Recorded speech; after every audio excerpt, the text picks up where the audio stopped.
Oh, Canada. From the beginning, there has been a thick black thread that has been stitched into the fabric of Canadian society and has bound this great country together. Blacks in Canada is not a recent historical occurrence. Blacks have been present and contributing from the beginning. We can start in 1608 in the French colonies along the Atlantic. Mathieu de Costa helped Samuel de Champlain explore and navigate Acadia and the St. Lawrence River region, which led to the colonies of Lower and Upper Canada. In these early times, the French, Dutch, and English empires had the institution of slavery. Therefore, by default, the Canadas were slave states. There were slaves in Canada, but not as prevalent as the United States.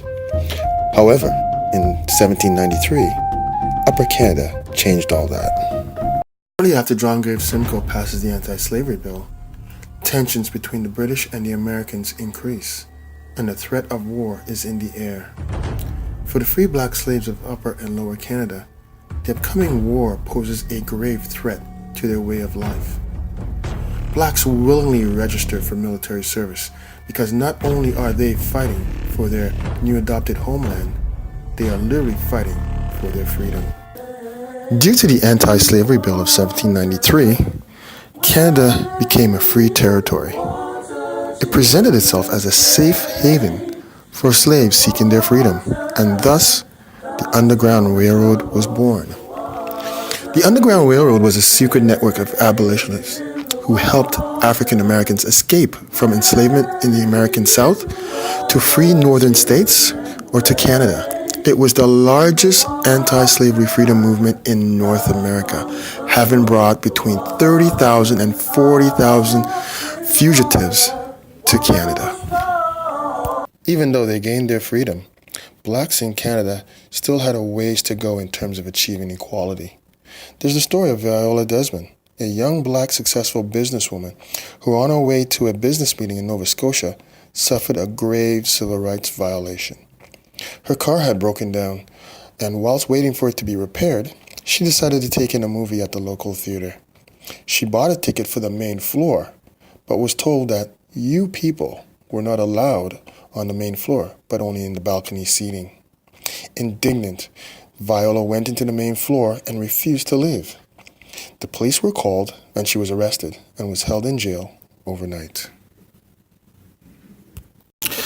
Having done nothing wrong, Viola was charged with defrauding the government for the difference in tax between the price of the main floor and balcony seating, which it turned out to be 1 cent. Because of this incident and her nature, Viola Desmond became a renowned civil rights activist and raised awareness about segregation in Canadian society. Following in the footsteps of Leonard Braithwaite and Rosemary Brown, you had other great black politicians.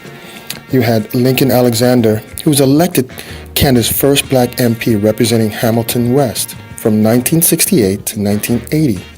In 1979, he was appointed Minister of Labor, becoming the country's first black federal cabinet minister. Lincoln Alexander made history again by becoming the province's first black lieutenant governor, serving from 1985 to 1991. Another great politician is Jean Augustine.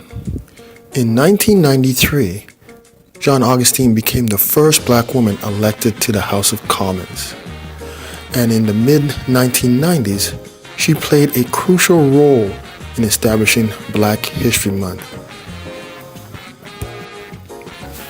In present day, we have great people like Michael Lee Chin. Michael Lee Chin is a Jamaican-born civil engineer by trade. He landed a job as a financial advisor in 1977 after struggling to find work in his field of civil engineering. He quickly moved up the ranks in finance while dipping into the investing world.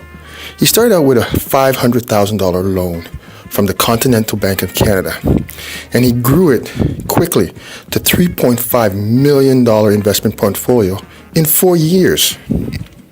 Through shrewd investments and business savvy, Michael's current net worth is calculated to be around $3.6 billion, and he's considered to be one of the richest men in the world